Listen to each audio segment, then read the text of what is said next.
In the SHD 4-step row, level 6, now we're tying a lot of pieces together for biomechanical optimization. We're taking stuff from the lower body, so the single leg with dynamic lower extremity movement, level 1, and we're tying that in with the 4-step positions you've learned in the scapular stabilization row. So we're tying all those things together. So let's break this down, and you saw the motion there, but let's break this down and talk about how you would execute this perfectly. So first of all, you're already seeing you're going to be on one leg. So let's go ahead and stand on one leg.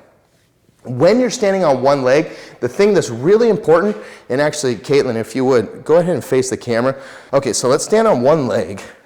So when you're standing on one leg, what you want to see happen is you want the acetabulum, which is the hip joint there, you want to be in line with the patella. So it's okay, you can grab my hand a little bit there, Caitlin, and I want you to bend that knee.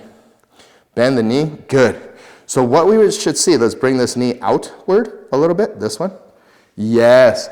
What we want is the acetabulum over the patella, right? So we want acetabulum in line with patella, in line with second and third toe. So all of this is so very important to be in line. So that's the first thing you need to know. Now let's go ahead and turn back towards the machine.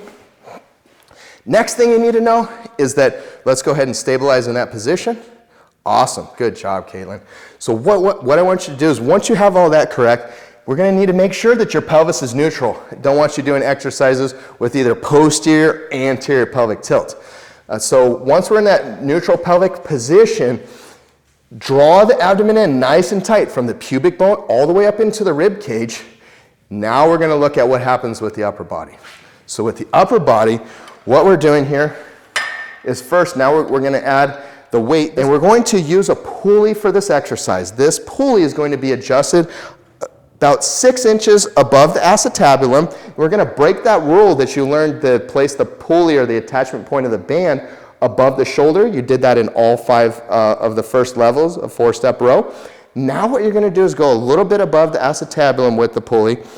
It just makes so much more sense because of the positions and the squatting and the changes of angles and the balance point to have the cable centered with the pelvis, which is really where the body is attached from the middle, from the upper body and lower body come together. That's the balance point. So that's why we're having the balance point of the pulley centered about where that's going to be in this exercise. So with all that said, what we're going to do is stand on the left leg, or the right leg rather, and have that alignment that you learned. We're going to use the non-support side. So the right side in this case is support side. We're going to use the left arm for the exercise, so the non-support side. And what we're going to do is we're going to bend the knee to about 30, even 40 degrees there. Okay, we're going to be in that scapular protracted position, just like you learned in the first 5 levels of 4-step row. And then you're going to execute step 1, just like before, and you're going to begin to straighten the knee a little bit. And then as you come into step 2, you're going to straighten even more. So you're finishing step 2 of the scapular motion and shoulder and elbow motion.